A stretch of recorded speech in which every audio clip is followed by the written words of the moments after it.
Good morning students. जैसा कि आप सबको पता है कि हम लोग ने अपनी प्रीवियस क्लास में टाइम टेबल टॉपिक ख़त्म किया था और आज हम अपने नेक्स्ट टॉपिक को पढ़ेंगे सेकेंड यूनिट में, जो है मैनेजमेंट ऑफ फिज़िकल रिसोर्सेज, तो जिसको हिंदी में बोलते हैं भौतिक संसाधन। तो भौतिक संसाधन का प्रबंधन पढ़ेंगे।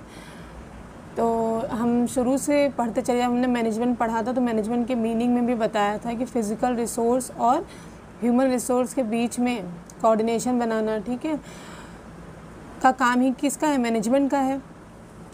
तो वैसे ही जब हम ह्यूमन रिसोर्स, तो आपको पता है कि ह्यूमन रिसोर्स में क्या मैन पावर आ जाएगी, जैसे वहाँ का स्टाफ हो गया, वहाँ का टीचिंग स्टाफ हो गया, वहाँ का एडमिन स्टाफ हो गया, वहाँ का प्रिंसिपल हो गया, या अदर कोई भी स्टाफ है, वो सब किस में आ जाएगा? ह्यूमन रिसोर्स में आ जाएगा।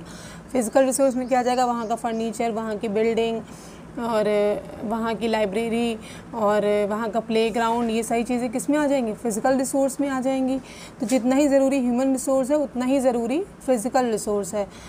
फ़िज़िकल रिसोर्स के बिना भी कोई भी मैनेजमेंट अपने ऑब्जेक्टिव को कंप्लीट नहीं कर सकता। तो जैसे कि अब आप ऐसे ही एग्जांपल ले लीजिए, मान लीजिए आपको बच्चों को पढ़ाना है क्लास में और आपके पास ब्लैक बोर्ड ही नहीं है या कोई क्लासरूम ही नहीं है, तो आप ढंग से नहीं पढ़ा पाएंगे और अपने टीचिंग ऑब्जेक्टिव को भी नहीं पूरा कर पाएंगे। तो इसीलिए फ़िज़िकल रिसोर्स बहुत इम्पॉर्टेंट है। तो पढ़ लेते हैं फ़िज़िकल रिसोर्स होता क्या है। जैसे कि इसमें लिखा हुआ है meaning of physical resource. Physical resources are known to be the resources made by man through his abilities and skill. The technology, building and many more products that are made by man are an example of physical resource. इन्होंने बताया भौतिक संसाधन वह संसाधन होते हैं जो मनुष्य या मानव द्वारा बनाए जाते हैं, और इनको बनाने के लिए भी जो भी पर्सन इसको बनाता है उसके पास प्रॉपर उसकी एबिलिटीज़ एंड स्किल होती है। हर कोई व्यक्ति फर्नीचर नहीं बना सकता और हर व्यक्ति कोई बिल्डिंग नहीं खड़ा कर सकता है, इसलिए इसके लिए प्रॉपर एबिलिटीज़ एंड स्किल होनी ज़रूरी है। आगे क्या लिखा हुआ है? An ideal school must have to fulfil certain minimum and basic physical resource in school. एक आइडियल स्कूल तभी होगा जब वो अपनी मिनिमम जो बेसिक फ़िज़िकल रिसोर्सेज है उसको कंप्लीट करेगा। In the absence of them it effects the quality of education and efficiency of the teacher and the students. जैसा कि मैंने अभी बताया कि आपको क्लासरूम में अपने बच्चे को पढ़ाना है, आपके पास ब्लैक बोर्ड नहीं है या चौक नहीं है, मार्कर नहीं है, तो आप उसके बिना सही से नहीं पढ़ा पाएंगे। पढ़ा तो लेंगे लेकिन इतना एफिशिएंटली या इतना इफ़ेक्टिवली नहीं पढ़ा पाएंगे। तो एजुकेशन की एफिशिएंसी के लिए भी या टीचर स्टूडेंट्स की पूरी एफिशिएंसी को यूज़ करने के लिए भी प्रॉपर या मिनिमम फिज़िकल रिसोर्स तो आपके स्कूल में होने ही चाहिए। We can clearly say that the physical resources in school are of great importance, hence it is necessary for every school to have below list of physical resources in school। हर एक school के लिए physical resource की बहुत importance है, ठीक है, क्योंकि जैसे मैंने बताया कि फ़िज़िकल रिसोर्स आपके स्कूल में नहीं अवेलेबल होंगे तो आप अपने ऑब्जेक्टिव को कंप्लीट या पूरा नहीं कर पाएंगे। तो कौन कौन से फ़िज़िकल रिसोर्स है जो स्कूल में होने ही चाहिए?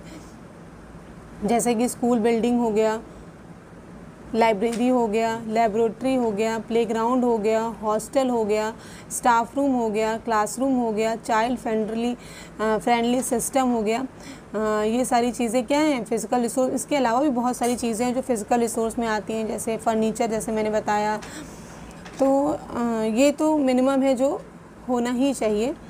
तो जैसा कि आप सबको पता है स्कूल बिल्डिंग हम अपने प्रीवियस क्लास में पढ़ चुके हैं, तो स्कूल बिल्डिंग हम यहाँ नहीं पढ़ेंगे।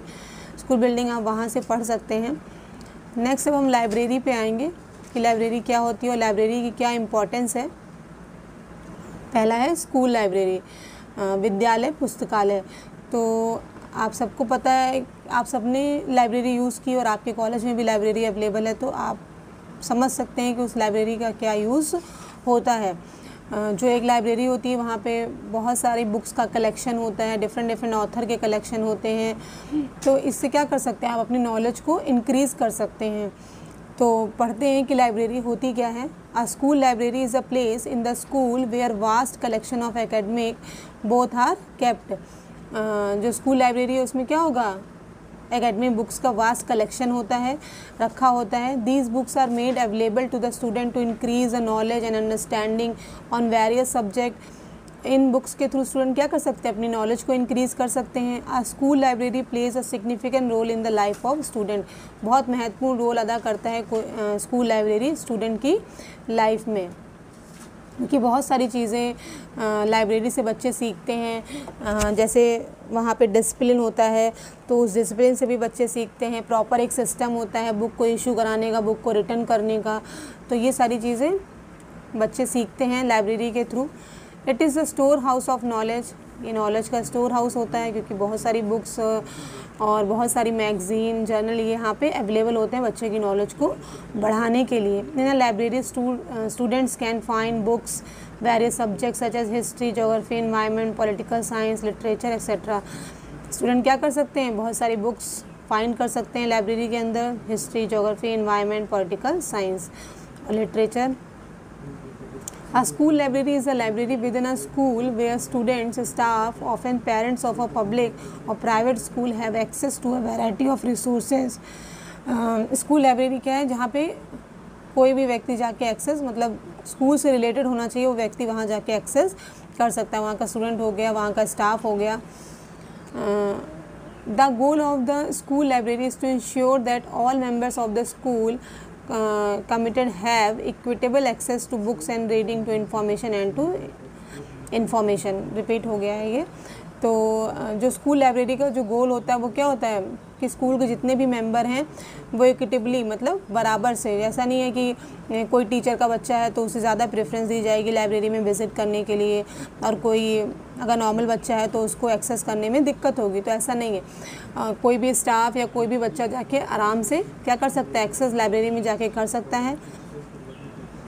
इट इज़ द स्टोर, ये रिपीट हो गई ये लाइन। आगे हम पढ़ेंगे need and importance of school library. School library की क्या महत्व है, क्या आवश्यकता है, इस बारे में पढ़ेंगे। पहला है प्रमोट आउटवर्ड थिंकिंग। जो लाइब्रेरी है वो क्या करता है, आउटवर्ड थिंकिंग को प्रमोट करता है, क्योंकि बच्चे वहाँ जाके बहुत सारी बुक्स रिसर्च करते हैं, रीडिंग करते हैं, तो इसके द्वारा क्या होता है, उनकी थिंकिंग ओपन होती है, तो वो बाहरी चीज़ के बारे में भी सोच सकते हैं। Through using school library students develop questioning skills and become creative and critical thinkers. जब वो बुक्स पढ़ेंगे तो उनके अंदर बहुत सारे क्वेश्चन पुटअप होंगे और वो क्रिएटिव बनेंगे और क्रिटिकल थिंकर, अच्छा और बुरा समझ पाएंगे किसी चीज़ के बारे में। In the library students become active seekers and user of information. They use a library and its resources to find information, to help solve problems and to develop an understanding of the world and words beyond their immediate experience. इसके द्वारा क्या होता है, जो library के through बच्चे क्या होते हैं, एक्टिव सीकर्स बन जाते हैं, वो उनको ढूंढने में मज़ा आता है, और जो इन्फॉर्मेशन उनको लाइब्रेरी से मिलती है उसको वो अपनी लाइफ में, डेली लाइफ में उसको यूज़ करते हैं। तो लाइब्रेरी से बहुत, मतलब लाइब्रेरी बहुत इम्पोर्टेंट रोल प्ले करता है किसी भी बच्चे की लाइफ में। अगर कोई प्रोजेक्ट बच्चे को मिला हुआ है तो बच्चे उस प्रोजेक्ट को सॉल्व करने के लिए भी लाइब्रेरी में जाते हैं और अपने प्रोजेक्ट को सॉल्व करते हैं। इसके द्वारा उनको क्या मिलता है, जब वो स्कूल में रह रहे हैं तो वो चार दीवारी के अंदर रह रहे हैं, और जब वो बुक्स पढ़ेंगे तो वो बाहर की दुनिया की भी नॉलेज कर पाएंगे। सेकंड क्या है, मैनेजिंग सेल्फ। लाइब्रेरी के थ्रू बच्चे क्या करते हैं, सेल्फ को मैनेज करना सीखते हैं। कैसे, जैसे इसमें लिखा हुआ है, school library provides a safe environment where students are empowered to take the lead और work as group with others taking the initiative. Library के थ्रू बच्चों को एक सेफ इन्वायरमेंट मिलता है, किस चीज़ के लिए, अपने आप को एम्पावर्ड करने के लिए और ग्रुप के साथ वर्क करने के लिए, क्योंकि बहुत सारे बच्चे वहाँ जाके पढ़ते हैं, रीडिंग करते हैं, बुक रिसर्च करते हैं, तो ये सारी चीज़ें बच्चे लाइब्रेरी के थ्रू सीखते हैं। The library is a learning Commons encouraging open forums, learning discussion and debate. ये जो लाइब्रेरी है वो किस चीज़ के लिए इनकरेज करती है, लर्निंग करने के लिए, डिस्कशन करने के लिए, डिबेट करने के लिए, इन सारी चीज़ों के लिए लाइब्रेरी क्या करती है, बच्चों को इनकरेज करती है। The library provides level learning goal matrix for student use. Library layouts signage and system enable library user to be supported and facilitate responsible library use। जो लाइब्रेरी है बच्चों को ये सिखाती है कि आपको किस इतने रिस्पॉन्सिबल तरीके से उस लाइब्रेरी का यूज़ करना है। तो बच्चों को मैनेज करना आएगा, चीज़ों को सिस्टम के थ्रू करना आएगा, क्योंकि जैसा मैंने बताया कि लाइब्रेरी में एक सिस्टम होता है बच्चों को बुक इशू करने के लिए, सर्च करने के लिए, रिटर्न करने के लिए, वहाँ बैठ के रीडिंग करने के लिए। तो बहुत सारी चीज़ें बच्चे लाइब्रेरी के थ्रू सीखते हैं। नेक्स्ट क्या है, पार्टिसिपेटिंग एंड कंट्रीब्यूटिंग। लाइब्रेरी के थ्रू बच्चे पार्टिसिपेट करते हैं चीज़ों में, जैसे मैंने बताया अभी, डिबेट में, डिस्कशन में, या और भी कोई कंपटीशन हो रहा है अगर स्कूल में, तो वो लाइब्रेरी के थ्रू उसमें पार्टिसिपेट करते हैं। जैसे library users are able to participate in group activities including discussion, debate and research. जैसे मैंने भी बताया, the library creates opportunity for collaborative book sharing and reading promotion activities including author visits and special events. जो library होती है वो बच्चों के लिए time to time author visit भी कराती है, स्पेशल इवेंट कराती है, जिससे बच्चे क्या करें, सीखें, उनको अपॉर्चुनिटी मिलती है बहुत सारी बुक्स को पढ़ने के लिए। जिससे भी, अगर हम बोलते नहीं पढ़ते हैं तो हम सीखते हैं, तो अगर हम पढ़ रहे हैं और हमें नई नई चीज़ों के बारे में पता चल रहा है तो वो भी हमारी एक लर्निंग है, क्योंकि पढ़ने के थ्रू भी हमारे बिहेवियर में चेंज आता है।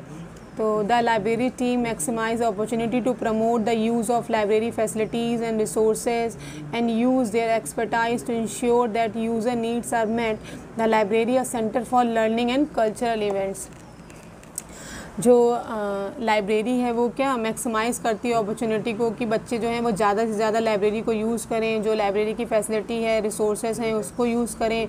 और वो इसके लिए एक्सपर्ट्स को लाती है। जो एक्सपर्ट्स क्या काम करते हैं, एक्सपर्ट्स पता करते हैं या पूछते हैं बच्चों से कि लाइब्रेरी में जितने भी रिसोर्सेज अवेलेबल हैं वो आप सही से यूज़ कर पा रहे हैं या नहीं। तो ये सारी चीज़ें लाइब्रेरी के थ्रू बच्चों के अंदर डेवलप होती है। नेक्स्ट क्या है, डेवलप एक्सीलेंस। एक्सीलेंस बच्चों के अंदर डेवलप होता है लाइब्रेरी के through. School libraries model excellence through supporting and encouraging high levels of engagement with learning. Developing your school library as a place of sharing and culture engagement means that it can also become a springboard for developing emotional intelligence. Spring board इसलिए बोला जाए, spring board के through क्या होता है, जब हम spring board में लगाते हैं तो क्या करते हैं, पूरी उसमें क्या दौड़ जाता है, करंट दौड़ जाता है ना। तो वैसे ही है कि लाइब्रेरी के थ्रू बच्चों के अंदर इमोशनल इंटेलिजेंस या एक्सीलेंस डेवलप होती है, क्योंकि जब बच्चों की नॉलेज बढ़ रही है तो इसका मतलब है उनकी एक्सीलेंस भी बढ़ रही है लाइब्रेरी के through. School library system and services provide access to resources that encourage and facilitate lively debate and academic excellence. बच्चे इसके थ्रू क्या करते हैं, डिबेट में पार्टिसिपेट करते हैं और अपनी एकेडमिक एक्सीलेंस को भी बढ़ाते हैं, क्योंकि वहाँ पे उनकी एकेडमिक की बुक्स भी अवेलेबल होती हैं। जैसे भी मैंने बताया था ऊपर, हिस्ट्री, ज्योग्राफी, लिटरेचर, इन सारी सब्जेक्ट्स की बुक भी अवेलेबल होती हैं। तो इन डिफरेंट ऑथर की बुक्स पढ़ के बच्चे अपनी एक्सीलेंस को बढ़ाते हैं और लर्निंग में इन्वॉल्व होते हैं। नेक्स्ट क्या है, foster innovation, inquiry and curiosity. Library के थ्रू बच्चे को किस चीज़ के लिए उत्साहित होते हैं, इनोवेशन, नई नई चीज़ों को करने के लिए, नई नई इन्फॉर्मेशन उनको मिलती है, नई नई क्यूरियोसिटी उनके अंदर डेवलप होती है कि ये चीज़ ऐसी है तो क्यों ऐसी है। तो ये लाइब्रेरी के थ्रू होता है। The school library is ideally placed to foster innovation, inquiry and curiosity. The dynamic environment of school library is the key source for motivating learners and igniting a spirit of curiosity, discussion and debate. बच्चों के अंदर क्या होगा, library के through innovation develop होगा, क्योंकि बच्चे books के थ्रू या लाइब्रेरी के थ्रू क्या नई नई चीज़ों के बारे में जान रहे हैं, नई नई इन्फॉर्मेशन उनको मिल रही है। जब नई चीज़ के बारे में पता चल रहा है तो उनके अंदर क्यूरियोसिटी भी डेवलप हो रही है कि ये चीज़ ऐसी है तो क्यों है। तो ऐसा इन्वायरमेंट भी लाइब्रेरी प्रोवाइड करती है लर्नर्स के लिए। नेक्स्ट क्या है, प्रमोट्स इक्विटी। इक्विटी को प्रमोट करती है। जैसे मैंने बताया ऊपर, अभी लाइब्रेरी के बारे में जब पढ़ा तो मैंने बताया कि जो लाइब्रेरी है वो इक्विटी मतलब बराबर से सबको एक्सेस करने का मौका देती है। मैंने कहा जैसे अगर कोई प्रिंसिपल या टीचर का बच्चा है तो उसको ऐसा नहीं है कि उसको पहले प्रेफरेंस दी जाएगी और बाकी बच्चों को बाद में प्रेफरेंस दी जाएगी एक्सेस करने के लिए। या कोई स्टाफ मेंबर है तो उसमें कुछ स्टाफ मेंबर को ज़्यादा एक्सेस करने की फैसिलिटी दी जा रही है, तो ऐसा कुछ भी नहीं है।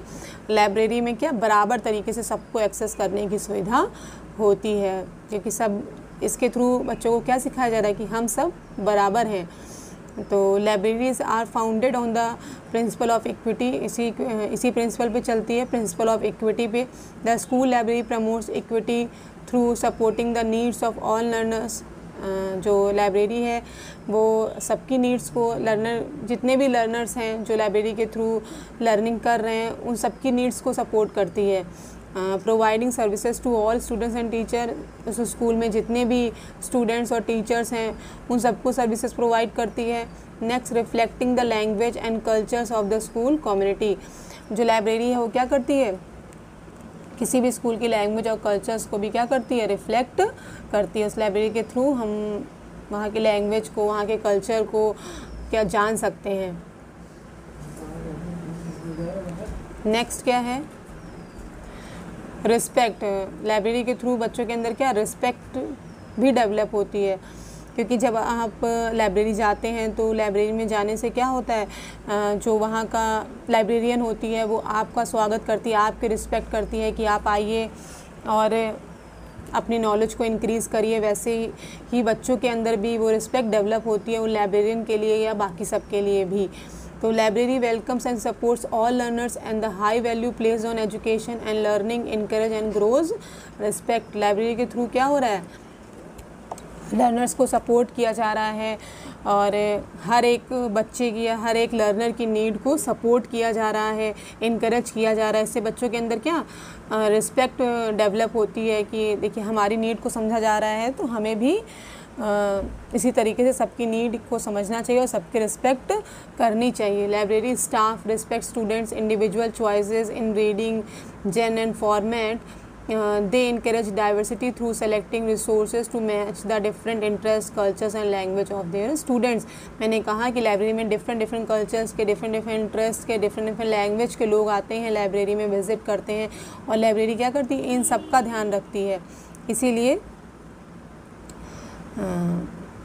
लाइब्रेरी के थ्रू बच्चों के अंदर क्या रिस्पेक्ट डेवलप होती है।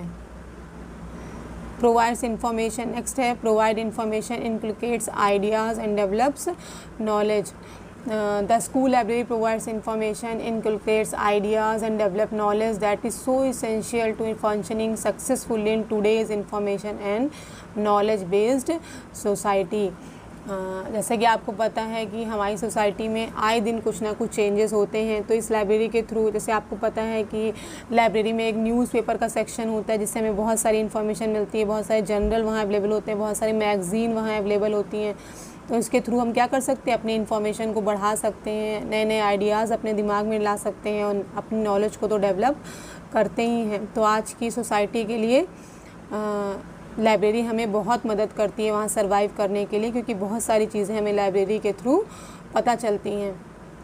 It is fundamental to school library to equip student with life long learning skills and develop in them creative thinking and imagination and enabling them to live as ideal as responsible citizens. क्या होगा, library के through बच्चों की thinking creative होती है, imagination power उनकी बढ़ती है और बच्चे जो होते हैं वो क्या एक रिस्पॉन्सिबल सिटीजन्स बनते हैं लाइब्रेरी का अगर वो प्रॉपर यूज़ करते हैं।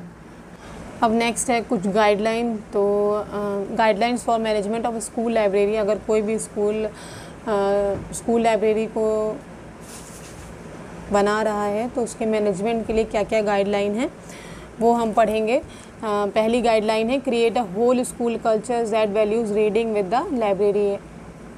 हमें स्कूल में पूरा एक ऐसा माहौल बनाना पड़ेगा जो रीडिंग को क्या करे, वैल्यू करे, रीडिंग की वैल्यू समझे। नेक्स्ट है have a librarian staff member who works in the library regularly. एक लाइब्रेरियन होना चाहिए रेगुलर स्कूल लाइब्रेरी में जो चीज़ों को मैनेज कर सके। नेक्स्ट है allocate a budget for the library so there are finances to provide a wide range of new resources. Proper एक बजट होना चाहिए स्कूल लाइब्रेरी के लिए। जैसे आए दिन नई नई चीज़ें आती हैं तो अगर हमारे पास फाइनेंस होगा प्रॉपर तो हम उस नई नई चीज़ों को अपनी लाइब्रेरी में अवेलेबल करा पाएंगे। Make the library welcoming, rug, soft seating, a warm atmosphere and displays all help. एक अच्छा इन्वायरमेंट एटमॉस्फेयर बनाना चाहिए जो बच्चों को क्या करे, हेल्प करे। Next, keep the library as a library not as a storage space और अ ग्रुप वर्क स्पेस। जो लाइब्रेरी है वो स्कूल में एज अ लाइब्रेरी ही होनी चाहिए, नहीं कि बस एक कमरा हमने बना दिया उसमें खूब सारी बुक्स भर दी तो वो लाइब्रेरी हो गया। नहीं, प्रॉपर एक लाइब्रेरी होनी चाहिए जहाँ पे एक proper reading section, proper books की सेल्फ होनी चाहिए, हर एक क्लास की बुक्स अलग अलग लगी होनी चाहिए, प्रॉपर एक न्यूज़पेपर का सेक्शन होना चाहिए। तो एक प्रॉपर लाइब्रेरी होनी चाहिए किसी भी स्कूल में।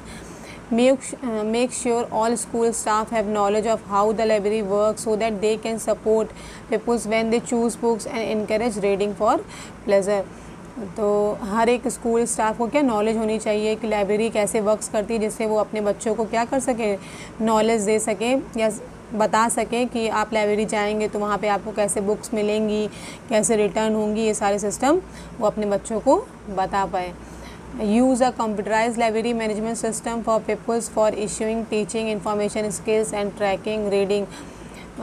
स्कूल्स को क्या कंप्यूटराइज लाइब्रेरी यूज़ करनी चाहिए, सिस्टम यूज़ करना चाहिए। Next, give peoples regular times to visit the library, example their class at lunch time, after school and allow time for browsing when peoples come in to the library, do not rush them. तो जो school है उसमें क्या एक proper एक time decide होना चाहिए जिससे बच्चे क्या कर सकें, लाइब्रेरी जाएं और विज़िट करें। फिर चाहे वो क्लास के बाद हो या लंच टाइम में हो या फिर आफ्टर स्कूल हो, ऐसा कुछ टाइम बच्चों को देना चाहिए लाइब्रेरी को यूज़ करने के लिए या लाइब्रेरी में विज़िट करने के लिए।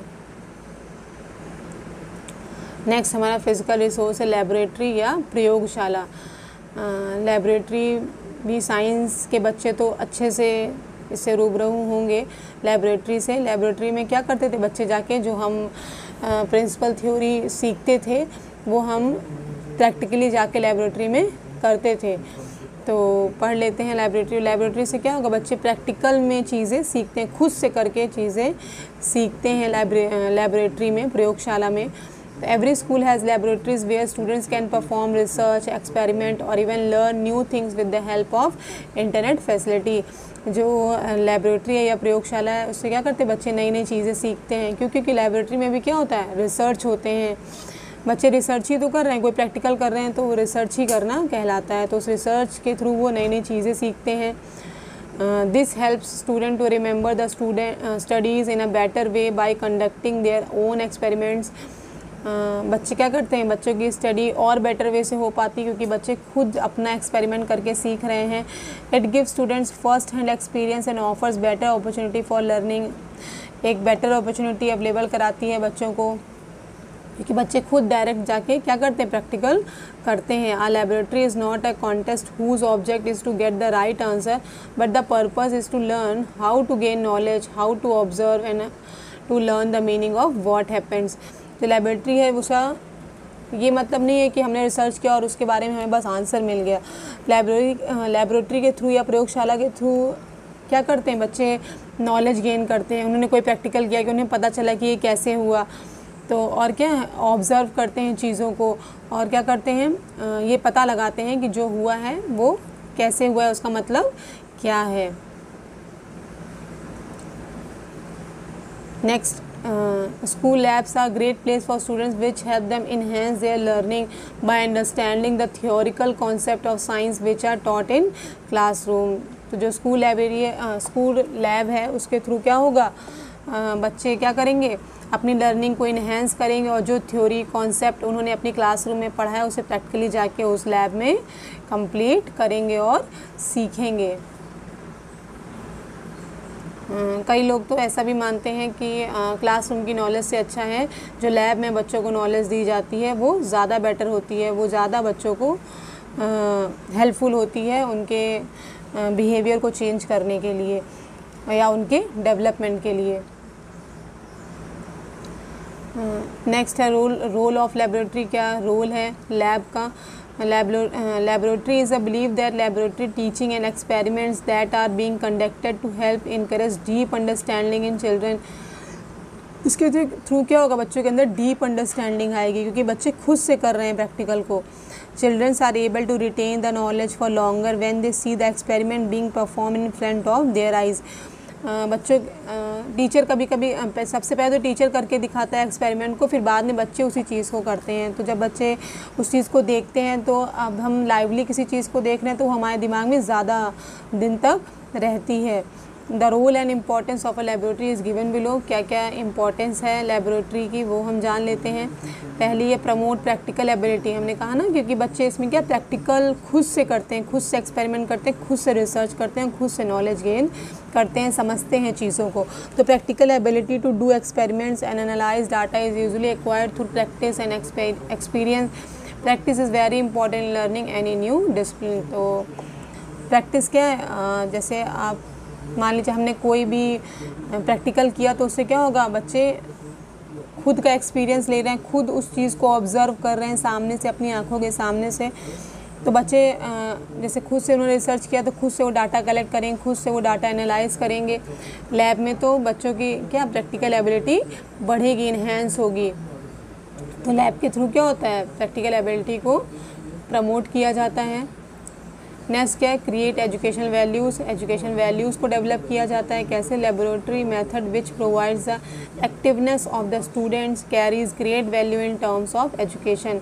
बच्चे एक्टिव होते हैं, बच्चों को पता है कि उन्हें खुद से लैब में जाके प्रैक्टिकल करना है, तो बच्चे एक्टिव होते हैं। The most valid learning methods are learning by living and performing, preparing experiment and investigating. ये जो प्रैक्टिकल है वो वैलिड लर्निंग मेथड माना गया है, क्योंकि इसके थ्रू बच्चे खुद लाइव जाके एक्सपेरिमेंट करते हैं, इन्वेस्टिगेट करते हैं और नॉलेज गेन करते हैं। तो इससे बच्चों के अंदर क्या एजुकेशन वैल्यूज़ भी डेवलप हो रही है, क्योंकि बच्चे पढ़ाई से, तो क्योंकि जो उन्होंने कॉन्सेप्ट या प्रिंसिपल या थ्योरी जो उन्होंने क्लासरूम में सीखी है उसी को तो जाके वो लैब में परफॉर्म कर रहे हैं। तो इससे क्या होता है, एजुकेशन वैल्यूज़ भी बढ़ती हैं, डेवलप होती हैं। प्रमोट पार्टिसिपेशन इन एक्टिविटीज़ में बच्चे पार्टिसिपेट करते हैं, पार्टिसिपेट करने के लिए भी प्रमोट होते हैं। Laboratory provides the students to participate in the activities related with science and to learn the scientific method. बच्चे साइंस से रिलेटेड चीज़ों को सीखते हैं, साइंटिफिक मेथड के थ्रू लर्निंग करते हैं। Laboratory for students is a place where new information is developed by citing, developing ideas and interpreting of the data. Laboratory में क्या हो रहा है, वो एक ऐसा प्लेस है जहाँ पे बच्चे न्यू इन्फॉर्मेशन गेन कर रहे हैं, क्योंकि उन्होंने खुद से कोई प्रैक्टिकल किया, उन्हें कोई नई चीज़ के बारे में पता चला। जैसे जो केमिस्ट्री के इक्वेशन होते थे वो हम वहाँ जाके क्या करते थे, अप्लाई करते थे ना लैब में जाके, तो उसे पता चलता था कि हाँ सही में ये ऐसे होता है। तो इससे क्या होगा, बच्चे डाटा को एनालाइज करेंगे, इन्वेस्टिगेट करेंगे, जिससे बच्चे की इंसाइट पावर भी डेवलप होगी, इमेजिनेशन पावर अच्छी होगी, बच्चे क्रिएटिव बनेंगे और चीज़ों को, और जो उनकी लर्निंग होगी वो लॉन्ग टर्म होगी, क्योंकि उन्होंने खुद से उस चीज़ को किया है या खुद से सामने से ऑब्ज़र्व किया है उस चीज़ को। Laboratory application are the complementary part and the focus point of science education. बहुत इंपॉर्टेंट पार्ट है लेबोरेटरी साइंस सब्जेक्ट के लिए। Thus in all the schools developing and using the science laboratories matter a lot. तो हर एक schools को focus करना चाहिए किस पे, लेबोरेटरी पे, क्योंकि इससे बच्चों की अंडरस्टैंडिंग बढ़ रही है, बच्चों की इमेजिनेशन बढ़ रही है, बच्चों की इंटेलिजेंस बढ़ रही है, बच्चे खुद सामने से चीज़ों को सीख रहे हैं, उनकी अंडरस्टैंडिंग बढ़ रही है। लेबोरेटरी बहुत इंपॉर्टेंट रोल प्ले करती है किसी भी बच्चे की लाइफ में। Provide opportunity for students to interact directly. अभी मैंने कहा बच्चे क्या डायरेक्टली जाके वहाँ क्या करते हैं, प्रैक्टिकल करते हैं लैब में जाके। Laboratory experiences provide opportunity for student to interact directly with the material world using the tools. खुद से टूल्स यूज़ करते हैं, जो भी इक्विपमेंट वहाँ अवेलेबल होते हैं। Data collection techniques, models and theories of science. तो ये तो हमारा हो गया, लेबोरेटरी हो गया, हमने लाइब्रेरी पढ़ लिया, लेबोरेटरी पढ़ लिया। नेक्स्ट हमारा फिजिकल रिसोर्स में प्ले ग्राउंड आएगा, खेल का मैदान या फील्ड भी बोलते हैं इसको। तो खेल के मैदान से बच्चों का क्या ऑल ओवर डेवलपमेंट होता है। तो फ़िज़िकल भी बच्चे, क्योंकि आज के टाइम पे आप सबको पता है कि फ़िज़िकल हेल्थ का अच्छा होना कितना ज़रूरी है, तो उस फिज़िकल हेल्थ या मेंटल हेल्थ को अच्छा या फिट रखने के लिए प्लेग्राउंड बहुत इंपॉर्टेंट रोल प्ले करता है। तो एक प्लेग्राउंड का भी किसी स्कूल में अच्छा होना बहुत ज़रूरी है। A playground, play park or play area is a place with a specific design to all children to play there. हर एक चिल्ड्रन के अकॉर्डिंग वहाँ डिज़ाइन किया जाता है, इससे सारे बच्चे वहाँ खेल सकें. It may be indoors but is typically outdoors. Indoors भी हो सकता है लेकिन ये आउटडोर्स ही होता है. While playground is usually designed for children, some playgrounds are designed other age group. ठीक है, जो playground है जैसे खेल से अक्सर बच्चों के दिमाग यही दिमाग में आता है बच्चों के खेल. तो वैसे अब हम स्कूल की बात कर रहे हैं तो बच्चों के ही playground की बात होगी. तो play is the key to physical, mental, intellectual and social wellbeing of children. जैसा कि मैंने बताया कि क्या खेल के द्वारा बच्चों के अंदर क्या फिज़िकली भी डेवलप होते हैं, मेंटली भी डेवलप होते हैं, इंटेलेक्चुअली भी डेवलप होते हैं और सोशल भी डेवलप होते हैं. क्योंकि वहाँ बच्चे प्लेग्राउंड में बहुत सारे बच्चे एक साथ मिलकर खेलते हैं, इसलिए वो सोशल भी डेवलप होते हैं. It impacts hugely on almost every development aspect of children lives. All aspect पे ये ध्यान देता है चिल्ड्रंस की लाइफ पे. Young children spend a reasonable amount of time in school. Besides, for many children, school play time is the most active part of their day. तो बच्चे क्या होते हैं, जो भी यंग बच्चे होते हैं वो अपना अच्छा टाइम स्कूल प्लेग्राउंड में क्या करते हैं, स्पेंड करते हैं. Therefore, school playground and school play time are vitally important to children for their fun and relaxation as well as for their good health and well-being. किसी बच्चे को हेल्थ को अच्छा रखने के लिए और अच्छा रहने के लिए जो प्लेग्राउंड है वो बहुत इंपॉर्टेंट रोल प्ले करता है, क्योंकि वो बच्चे को क्या कर रहा है, ऑल ओवर डेवलपमेंट कर रहा है. तो किसी भी स्कूल में प्लेग्राउंड का होना बहुत ज़रूरी है, उस प्लेग्राउंड का अच्छा होना भी बहुत ज़रूरी है. मान हमने प्लेग्राउंड और खाली स्थान तो छोड़ दिया लेकिन वहाँ कंकड़ पत्थर पड़े हैं तो बच्चे वहाँ पे नहीं खेल पाएंगे. तो इसलिए अच्छा होना भी बहुत ज़रूरी है. School playgrounds play an important role in their daily life of fulfilling their interest development and learning needs. बच्चे अपने प्लेग्राउंड में अपने इंटरेस्ट के ही गेम खेलते हैं और अपनी नीड्स को क्या करते हैं, पूरा करते हैं. The school playground is an important facility for children to play every day on their own initiative. It puts enormous positive impacts on children's development and learning. ये जो प्लेग्राउंड है वो बच्चों के डेवलपमेंट में क्या पॉजिटिव या लर्निंग में पॉजिटिव इफेक्ट या इम्पैक्ट डालता है. नेक्स्ट क्या है, रोल ऑफ प्लेग्राउंड. क्या रोल है प्लेग्राउंड का. पहला क्या है, provide an opportunity for free play. Free होके बच्चे प्लेग्राउंड में खेल सकते हैं और अपनी मर्ज़ी का जो भी गेम उन्हें पसंद है वो प्लेग्राउंड में आसानी से जाके खेल सकते हैं, वो फ्री होते हैं. नेक्स्ट क्या, the act of play by a child stimulates brain development and functions and has a key role in building the foundation, organization and capabilities of the brain. मैंने कहा मेंटल हेल्थ भी develop होती है बच्चों की playground के through, क्योंकि बच्चे खुद से दिमाग लगाते हैं. अब जैसे उन्हें क्रिकेट ही खेलना है तो बच्चे क्रिकेट में ये दिमाग लगाएंगे ना कि उन्हें कैसे बॉल फेंकनी है या कैसे हमें उस पर्सन को आउट करना है. तो अपने दिमाग को भी वो चला रहे हैं, अपनी ब्रेन एक्टिविटी को भी वो चला रहे हैं. तो ये बहुत इंपॉर्टेंट रोल प्ले करता है playground. Playground offer infants and toddlers a base for simple motor and exercise play and provide an environment to foster these skills. Playground में क्या होता है, बच्चे अपने मोटर स्किल्स को भी डेवलप करते हैं. बच्चे वहाँ दौड़ते हैं, कूदते हैं, चलते हैं, तो इससे बच्चों की क्या मोटर स्किल भी डेवलप होती है प्लेग्राउंड के थ्रू, जो भी बहुत ज़रूरी है किसी बच्चे के डेवलपमेंट में. Outdoor play on playgrounds can provide different opportunity to stimulate age appropriate physical development such as tactile panels, promote manipulation and coordination, bricks and ramps, promote locomotor skills, slides and swings, promote balance and coordination. बच्चे क्या करते हैं, अब मैंने कहा ना बच्चे playground में क्या करते हैं, चलते हैं, कूदते हैं और बहुत सारे वहाँ पे इक्विपमेंट भी अवेलेबल होते हैं जिसको यूज़ करके बच्चे अपनी और भी स्किल्स को क्या करते हैं, डेवलप करते हैं. तो नेक्स्ट क्या है, play is a primary vehicle for development of the imagination, intelligence and language. बच्चे खेल से क्या करते हैं, अपनी इमेजिनेशन पावर को, इंटेलिजेंस पावर को, लैंग्वेज को डेवलप करते हैं. The school playground is an important facility for childrens to play every day on their own initiative. ये प्रॉपर फैसिलिटी किसी स्कूल द्वारा प्रोवाइड की जाती है कि बच्चे प्लेग्राउंड में खेलें और खेलने के लिए इनिशिएटिव लें। School playground are not merely a place for student to let off steam और hang out during recess, there are fun safe playground environment stimulates, अच्छा इन्वायरमेंट अवेलेबल कराते हैं जिससे बच्चे आसानी से खेलें। Student minds and allows for their cognitive physical and social development. बच्चों का प्लेग्राउंड के थ्रू क्या होगा, कॉग्निटिव डेवलपमेंट होगा, फिजिकल डेवलपमेंट होगा और सोशल डेवलपमेंट होगा। तो स्कूल प्लेग्राउंड भी बच्चों की लाइफ में बहुत इंपॉर्टेंट रोल प्ले करते हैं। तो हमने आज लाइब्रेरी पढ़ लिया, लेबोरेटरी पढ़ लिया और प्लेग्राउंड पढ़ लिया एज अ फिजिकल रिसोर्स।